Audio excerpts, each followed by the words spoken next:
Let's return to This Week in America. Here's your host, Rick Bratton.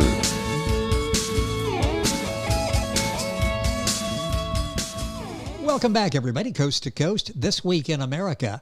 Crystal Traveler, Book 1 of the Crystal Message Chronicles by Breighton Dawe and Kathleen Dawe is a love story stretching across time. Crystal Traveler takes the reader from the present day to the last days of Atlantis, then forward again through myth and history.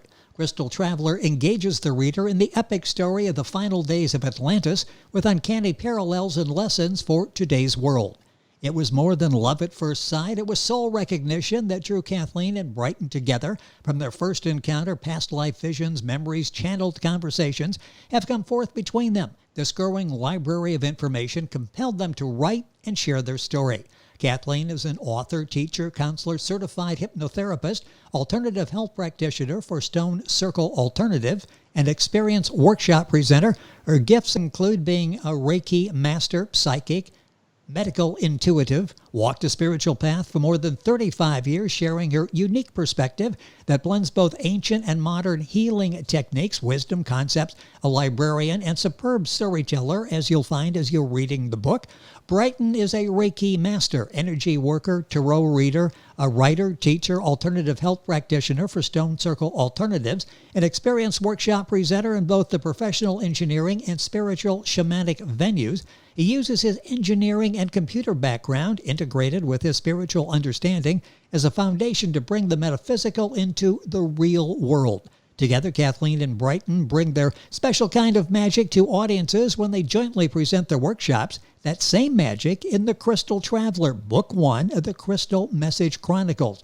Breighton and Kathleen Dawe joining us on This Week in America. I had to take a few minutes with that because you've got such an impressive background, and it gives us all such insight to what you're doing in this book series. Welcome, both of you, to the program. It's great to have you with us. Thank you so much, Rick. Yes, thank you, Rick. We're glad to be here. This is going to be such a pleasure, and the time will go by quickly, so let's get right to it. I love what you've done with Crystal Traveler. What was the inspiration for writing this? Well, when I had dreams and visions as a child of levitating these huge stones to create a massive bridge that arced across this huge canal. And, those came and went, but they kind of kept recurring. Then when I got together with Kathy later in life and we got married, we realized that the visions that I had, not just the one about the bridge, but many others, were some of the very same ones that she also had. And when we began to compare notes, when we realized that this had happened, it created such a detailed tapestry of this place and this time that I felt compelled to write this book and actually begin to put down some of what we felt and had seen. Kathleen, the more we put our stories together, the more it just came pouring out. Yes, yes. I was going to say, it almost seemed like this book had to write itself. When you started comparing stories, it's like we have to share these stories with everybody. That's exactly right. And what's interesting here, and we'll talk about this, is past life visions and dreams of Atlantis. Your past life visions and dreams. How did this add to this story? Because this is not just sort of supposition on your part, what you think happened. You have visions of this. Talk about the importance of that. It was huge, and it created a basis so that when we actually began to research that time period, and we researched quite a bit, from sources that were other channels like Edgar Cayce, historical as they were, mythology, Plato's work, all of that, those pieces that agreed with the feelings that we had and the visions that we had, I could then say, this adds even more texture to what we're writing, and I can begin to trust those sources. And we put together a coherent story with these random visions as a template. To string them together. As a novel. I mean, we're not saying this was exactly what happened by any means. Right. We're just saying that gave us the basis to create this very compelling and exciting novel, and where we actually put other characters in, some of whom are ones that we think we may have known, and others we just made up out of, an author's imagination.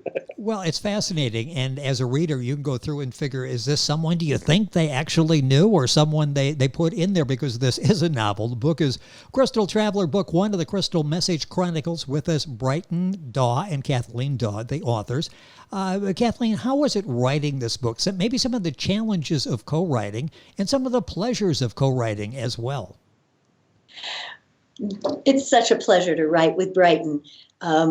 But like two people who saw the same accident, we had different perspectives because of the roles that we lived in Atlantis, or believe we lived in Atlantis. And so sometimes our stories were about an event that happened, but our perspectives were really quite different. And that's also been funny because I've always had a thing about giants, and giants had to be in my story. And no way. No giants. No giants.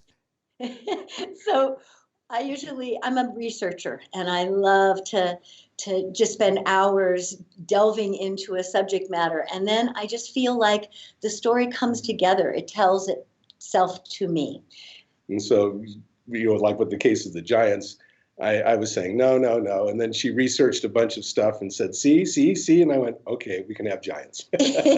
So there could be disagreement, but then you work it out between the two of you and go forward. And Breighton, in your case, it's like you bent on this one. Maybe you learned something in the process, didn't you? Absolutely. In fact, I'd say one of the joys of writing this book was that we learned something about ourselves in the process. Additional details would come forward, or memories, or I would dream about it that night. And it's like, oh my goodness, that's why we did what we did. I hadn't realized it until I actually got to the point of writing it in the book. I also see parts of our personalities that are reflected in the now. And sometimes I can have more compassion when I realize it has a root in the far past and that this is just the way it's showing up now. I see that all the time in my hypnotherapy business. And so it certainly is playing out through this story for us. It's interesting, besides a compelling story that you tell, you learn something about yourself and each other in the process of writing Crystal Traveler, Book 1 of the Crystal Message Chronicles of Breighton Dawe, Kathleen Dawe, the co-authors, our guest on the program. Book, by the way, is available at all of the Amazon sites, Barnes & Noble, Page Turner's Bookstore, Chapters Indigo in Canada, Waterstones in the UK, Booktopia in Australia, New Zealand, and a lot more. And if you go to our website, thisweekinamerica.us, you can link on to all of the sources for the book. So there's no reason not to buy one. It's available all across the world and in all the places where you can find books. Let's talk about the main characters. How did you come up with them, and what's the inspiration? You mentioned maybe some of these are people you actually remember from this period. There are. Our two main characters are based on ourselves, of course, although I changed them a bit because the person that I was in Atlantis had an ego, the size of the Empire State Building. It's appalling to me seeing that person in that lifetime and how he behaved. So my character doesn't have that ego in the book. I transferred it to one of the other characters in the book, who's one of the bad guys, right? So okay. That's sort of how some of that evolved. And then some of the other characters are actually based on mythology. My belief is that some of the people that escaped from Atlantis became people in mythology that we've come to know. And so this was sort of their roots, if you will. So knowing these characters in mythology, I could say, what are the personality traits of this person before they became the god such and so, at some point in the future? I was able to take their personality traits and apply it to some of the characters in our book. They aren't necessarily given the same names, and so it's up to the reader to try and see if they can identify who these characters might become in our later books. Though you'll see that in the subsequent books. You will in the following books. Well, yes, I mentioned this is book 1 of the series. Talk about the subsequent books. How many do you see in this series? I see 4. Kathy sees 3. But every time we write, it always comes out bigger than I thought it would, which is why book 1 is as huge as it is. But I think it's going to be 4 books. And it progresses through time from the point where Atlantis ends and the Great Flood occurs through the deluge after and the problems, and then shows up again in the 1600s. It's all following the messages of a crystal that are sent out of Atlantis and destined to be in our time. And the final book ends back in our time with that crystal and the message in it being revealed. And it's quite an exciting chase all the way through time. The book is available at the usual places, as I mentioned, pageturner.us in the bookstore. You'll find it there. Link on by going to our website, thisweekinamerica.us. I'll ask each of you. I'm not sure if you share a favorite scene that you like in Crystal Traveler, or you each have your favorites. You're both looking at each other and smiling. I think we may have differing opinions here. What? I'll start with you, Breighton. What was your favorite scene? Do you have a favorite scene? Absolutely. We both have, but they're different. My favorite scene occurs in the underwater city that they visit later, towards the end of the book, where we meet some of these characters out of mythology. And there's a couple of scenes in there that I really enjoy. One where he gets to interact with some mermaids in a very sensual manner, which is kind of a fun scene. And another one where he meets the head of that city, who we know of as Poseidon. And Poseidon gives this talk about what does it mean to be a person of destiny or a god. And his whole monologue there was just, I almost cried at the end of it. It's like, where did that come from? It was just incredible. So that's my favorites. Kathleen, how about yours? My favorite is when the pair goes to Scotland and is planting a crystal for future use to sense earthquakes, and the Pleiadians make an appearance and change the story a bit. That's my favorite part. Interesting. It's all in Crystal Traveler, Book 1 of the Crystal Message Chronicles. Let's talk a little bit. You mentioned the sequel. Do you know where the story is going? Breighton, you're saying I think I got 4 books that I can come up with stories. Kathleen saying, no, I think 3 could do it. But do you know where the story is going to go? And do you plant little clues in Book 1 that will come back and we'll go, okay, yeah, I remember that, and that maybe in Book 3 where we're finding out that story continues? Absolutely, we're kind of tickled. We were very impressed with different authors, J.K. Rowling in particular, who was able to plant seeds in the first 2 books that carried it through the entire series. And we thought that was really genius. And so we have really tried to be similar in that. We have all 4 books pretty much outlined out, so we know exactly where we're going with it.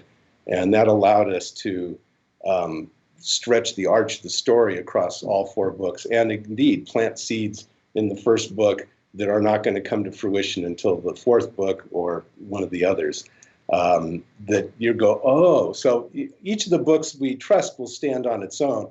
But if you read them all, just like, Harry Potter, you're going to find the seeds of what's to come already present in this first book. What are some of the highlights of writing this book, this series? And I'm thinking as we're talking, you've got this great story to tell. That has to be a highlight. You've got things you find out about yourself and each other, the history, the research that you put into this. What are some of the highlights of writing this series? I think one of them for me was that we decided to do this as a work of fiction. We didn't want to have to prove any of our timelines or anything that it really happened. And it's been fun because I wanted to stay true to my sense of timeline of when this all took place. And when we first were writing the book, the timelines of maybe modern science and archaeology had dates that were much younger than the dates that we were using. And in the course of writing it, I feel that archaeology has caught up with us, and our story is now very pertinent. And the timelines are really perfectly laid out, just like I knew they would be. Breighton, highlights for you. What when you look back on this process, look back and you're still going through the process, what are some of the highlights, the enjoyment that you get in this series? It's in the finding new information that I didn't expect, even though I had it outlined. There was a scene where they smuggled some stuff out of Atlantis in a certain way, and I had visions of that. But when I actually wrote it, I suddenly understand why they did it the way they did. It suddenly made sense, and that was kind of illuminating. I think the other really joy that I got out of it was interacting with the characters that are in the story. When I outline it, it's all done from my logical mind, right? Yes. It's done from a basis of logic. But when you're actually writing the words, suddenly the emotions of the characters take over. And so it's like I'm in the 5th chapter and he's falling in love. But in my outline, that didn't happen for another 5 chapters. It's like, what? Wait a minute, you're not supposed to do this now. And so the emotion of the character, though, had to guide it because we're emotional beings. And had I followed the logical course of the outline, it wouldn't have been nearly as good a story as what the emotion of the character carried in that moment of the story. And so that was a joy to actually find out that my characters were changing the plot a bit. And, well, that's fascinating. Yeah, going in, you've got that's interesting, an even better story. So as you're going, the character's saying, Breighton, that's good, but I can be better than that. I've got some ideas myself. It's almost like you've created monsters with these people. They take over. Take over. There's the one case where it really did change the whole way the story was going to unfold. It's like, no, I have to keep it this way. This is so much better than what I had intended. And then I had to go back and change the outline for the rest of the book to allow for that to happen. There's a couple places, like the end of the book, when I first wrote the first one, I actually had it outlined with 3 different potential endings and was going to allow it to flow depending on what the characters actually did towards the end of the book. And that was smart because it did change. It did change. About use pencil. I think that's the key to this as you're outlining this. A couple minutes left in the program. It's gone by so quickly. Kathleen, what do you hope the people will get out of your books? I know there's more. It's a great story, but there's some substance to this too, isn't there? There is, and both Breighton and I teach metaphysics, and so there are some magical truths from how to program crystals right on down that are core. But I think that for me, what I hope readers get out of this is we're not the only people with past stories that impact their lives today. And I hope that they're inspired through our story to believe that they have their own stories and their own soul's missions across time. And Breighton, from your standpoint, what do you hope readers get besides enjoyment just in reading a great story? What do you hope they take away from reading the book? I hope that they take away that a bigger picture of the universe than what they might have started with. Yes. It's in science fiction, which I'm a big fan of and have avid reader for decades. Part of the reason I enjoyed that was that it gave me a bigger picture of what was possible, a bigger picture of the universe, a bigger picture of what might be able to be done in the future. Star Trek is certainly an example of that, with communicators. I mean, now we got cell phones. Oh, my goodness. Tricorders, that's on our cell phone, too. So our book, I think, presents a lot of potential for widening one's view of the world. And that's really what I hope people get out of it. I'll go back to finish up by what I said in the beginning, the epic story of the final days of Atlantis with uncanny parallels and lessons for today's world. What parallels can the readers draw between the world today and the Atlantis of your story? Well, in the Atlantis of our story, they had what we would consider an extremely clean energy source, done through crystals and resonance. Unfortunately, they overused it, and they overused it to the point where it actually destroyed their entire civilization. And that's totally explained in the book. And that's very similar to the lessons that we're trying to deal with today with the oil industry and overdoing, something that would have been good on a small scale, but on a large scale is killing the planet. And so there's a lot of parallels like that of the similar situations of haves and haves not. Who's worthy to be participate in the world or participate in the running of things. Atlantis was very compartmentalized and had a lot of us versus them attitudes going on, and we have a lot of that same issues today. And entitlement. Entitlement, yes. There was a great feeling of entitlement, and we see that today too. So Kathleen, as we're reading this, we'll see some parallels for today. You can't help but read this and maybe stop after a couple of paragraphs and go, wait a minute, this is Atlantis. This isn't society in 2020, but it could be, couldn't it, in some cases? Yes. Yes, it could. Our hero in the story is Ta-rel, and he's constantly making those comparisons and saying, oh my gosh, I see this is happening in the future. And you see the roots are very deep. The book is Crystal Traveler, Book 1 of the Crystal Message Chronicles by Breighton Dawe and Kathleen Dawe. Breighton is Breighton. Of course, Kathleen Dawe, Dawe. I say that because everybody's Googling to try to remember. Crystal Traveler, you'll get there from here by using that. Page Turner is a great place to go to find the book. The book available, besides Page Turner, at all the Amazon sites, at Chapters Indigo in Canada, Waterstones in the UK, Booktopia in Australia, New Zealand, and a lot of other places, basically wherever books are sold. Kathleen, Breighton, it's been a pleasure having both of you on the program. Looking forward to catching up with books number 2, 3, maybe number 4 with Breighton. Maybe Kathleen will be back for number 4 if she's a co-author of that as well. But this has been so much fun. Thank both of you so much for being with us on the program. Thank you, Rick. So much. Just one more thing I wanted to say is look for the Page Turner edition. There's 2 editions of the book out, but you want the second edition, which came from Page Turner. It's got more in it, and it's cleaner. It's a better version. And that's very simple. In fact, that's the main website we'll have on our website if you're looking for it that way, pageturner.us. You'll find it in the bookstore.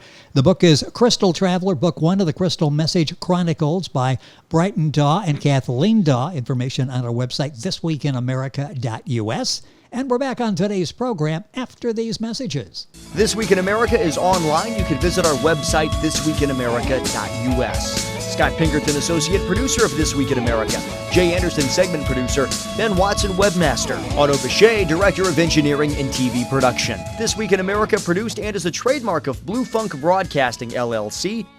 For information on all of our guests and to listen to this week's show, our website again at thisweekinamerica.us. And I'm Sean Bratton, Executive Producer of This Week in America.